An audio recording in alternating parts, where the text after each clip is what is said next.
How's everybody doing today? You sure? So all day long, you've been listening to communication. And yet, communication can be kind of difficult. Do you agree? Oh, yeah, because we have lots of different factors that impact our communication. You had that adorable little girl that played music that caught your connection that way. You had fabulous people singing that connect your communication. You had people using words, which are really utterances that give us insight into a symbol of something so we can connect. But I'm going to tell you, communication is not that easy. And in order for us to really be successful in our relationships, in our careers, just in life, we got to be good communicators. So one of the things that I learned is that not only do we have behavioral differences, people like me are high response, and then you've got people that are low response. You ever know anybody like that? You know, you go to a party and one of your friends is kind of quiet, and you say to them, "Hey, are you having a good time?" And they're like, "Yes." And you're like, "Well, you might want to notify your face because we can't tell." And then you've got the problem with men and women. Women, we think differently. Did you know that? We have a fully circuited 24-hour motherboard in there that moves and remembers everything. Our guys, we've got to be a little easy on them. They have little boxes. They have a box for sports. They have a box for food. They have a box for study. They have lots of boxes, and none of them are connected. So when we interrupt them, they have to come out of that box and go, "What?" And then we go, "Well, what do you want for dinner?" And they're like, "I don't care." And then they go back in their box. And then we come back and you go, "Hi, hon, would you like some chicken?" And he goes, "Out of my box. I don't care." Goes back in his box. Here's the difference, ladies. They have a nothing box. We can't get into that nothing box. And we want to do things like decorate it and put in potpourri and find out what they're thinking, because we'll say, "Honey, what are you thinking?" And he'll say, and you go, "That's impossible," right? So I understand that just because your lips are moving doesn't mean that people understand you. Here's the case in point. My current husband hates to go to the grocery store. You can laugh, he's current. If he doesn't do a good job, he's out. Some of us are slow learners, okay?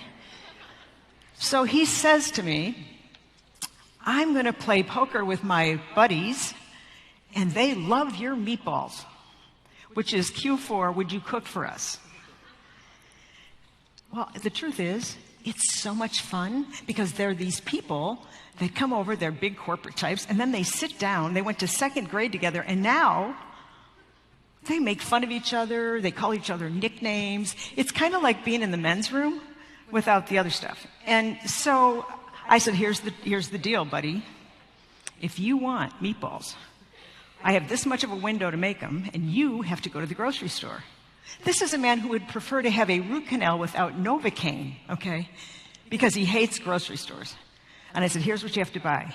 You have to buy flat leaf Italian parsley.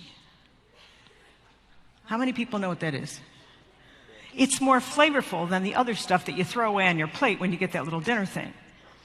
So I said, don't come back with curly parsley. Do not come back with cilantro. Forget about it. If you don't come home with the parsley, no meatballs. If you don't know what that means, use your imagination. Okay. So he says, I said, I'm going to be out of town. You have to have it. I'll make it when I get home. I have this 1 hour to do it. I whip open the refrigerator. He's, of course, sworn to me that he bought the parsley. I open the door.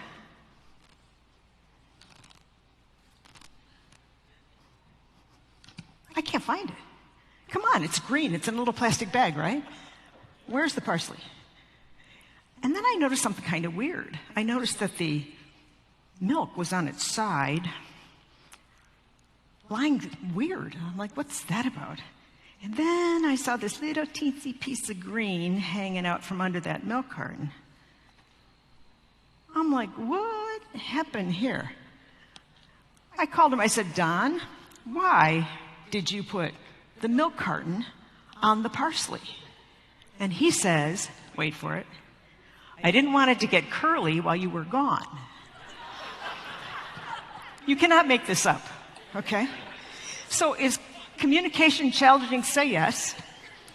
Because we think we connect, and sometimes we don't.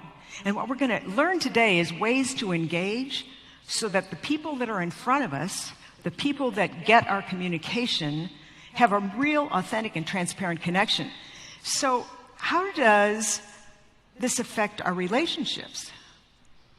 If you have different core values, different preferences, if you use different words. I moved from Chicago to Memphis, Tennessee, where I fit right in.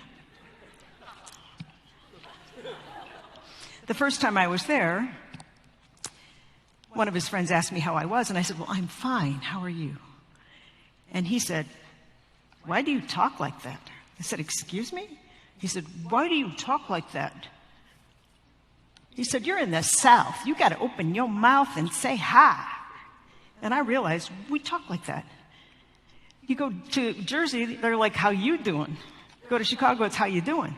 I mean, it's just how people connect. And where we want to be is where they want to be to connect. So the problem that we have in today's society is that we have so much information, so much distraction, that I'm not so sure we're doing a very good job of connecting and engaging. We can connect all day long, but that doesn't mean we get engagement, because that's the gift. We have social media, we have pings and dings and zings and all this stuff. Too much information is what hampers our engagement, and you've learned how to filter that better than me. But at the end of the day, when you filter, what does that mean? What are we leaving out? It could be the most amazing experience. And so when I first came out here, you started writing a story about who you thought I was. But just based on how I'm dressed and the tone of my voice, my attitude, it took you 7 seconds in the neurochemistry of your brain to make that decision. Was it safe or wasn't it safe? And every time you make that decision, you write a story that may or may not be accurate, because it's based on your experience. But every time you get interrupted by a notification on your phone or a notification on your watch, the neurochemistry of your brain, according to a wonderful study done in Irvine, California, says that it will take 23 minutes and 15 seconds for this 40,000-year-old brain, which is analog, to compete with digital technology. So think about how many times you get distracted during a day. That's a lot of productivity. And more importantly, it's a lot of impact on people that we're with. So we are literally tied to technology. Do you know that every single time you get validation from a notification or a ping or a zing or a Snapchat, that a little tiny drop of dopamine hits your system? The same thing, the same reaction from cocaine. So some people would rather lose their children than lose their phone. I'm just kidding. Of course they want you. We don't need any therapy here. So it also fractures our influence. If you're in front of me and I am rubbernecking, or I'm constantly checking my phone, or the phone rings, essentially what I'm saying is, oh, excuse me, you're not so important. I'm getting an update on my Pinterest. That breaks your influence. Not influence over, but influence with.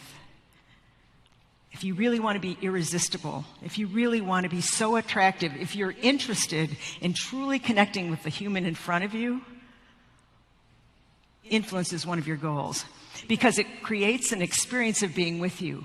And so if you've ever been with somebody who makes you feel just so important, I mean, I remember this when the president of a university was there for graduation and he was flowing down in his robes, And he stopped and he said, "Terri." And I went to see if there was another person behind me. And I went, "Oh yeah, hi." And he just looked straight at me. And there's people and paparazzi and everything all over the place, 1,700 people graduating. And he said, "How are you?"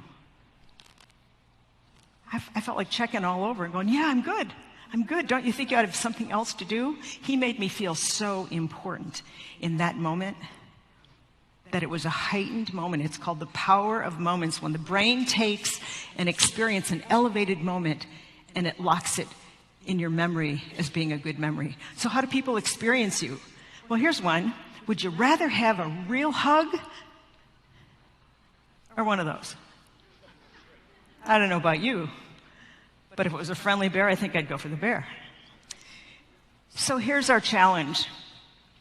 Automation is the most wonderful, amazing miracle in our communication.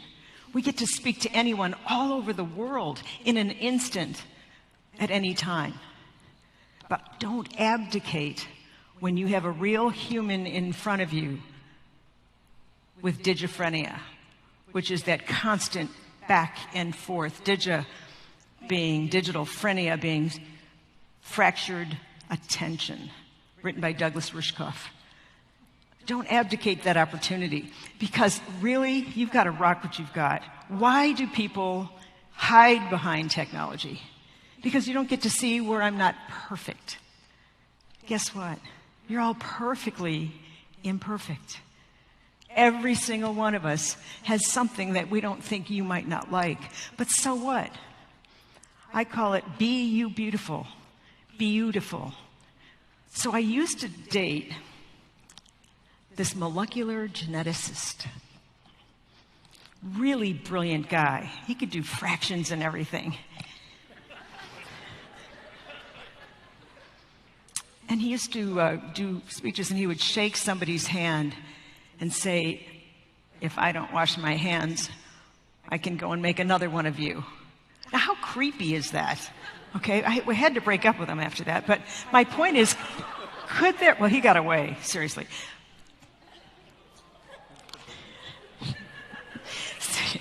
Seriously, though, could there be another you? Say no. Why not? You're so unique. You're the only piece of that puzzle, because of the time and the vortex and the moment that you were born, can never be reproduced, ever, in the evolution of man. We know that for a fact. So here's what I think. I think we ought to stop hiding behind technology. I think we ought to take advantage of the love that is in front of us, whether it's a cranky pants, which is an opportunity, or somebody who's just as afraid of you as you are, to see the real them. So I say, if they don't like you, next. There's a couple more billion people on the world, right? Get over it. Forget about it. Next. Jim Rohn is one of my mentors. He's also old and gone.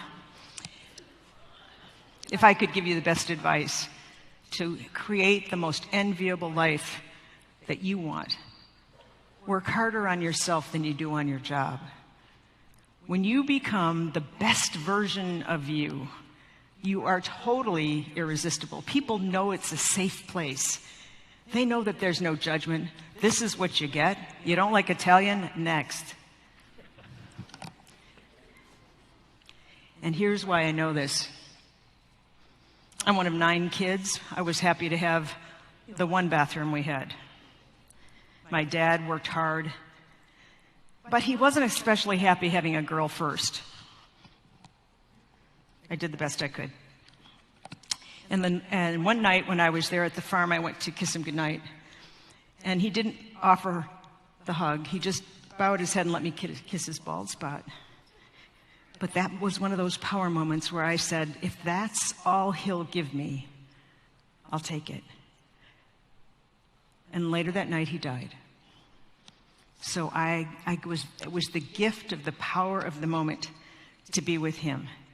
We wildly underestimate the power of the tiniest personal touch. We don't need words. We don't need technology. We just have to be in the moment. Because when people understand that you are a safe place, then they want to be with you. And you don't have to worry about anything else except zooming in on being the best you. Molto piacere, grazie.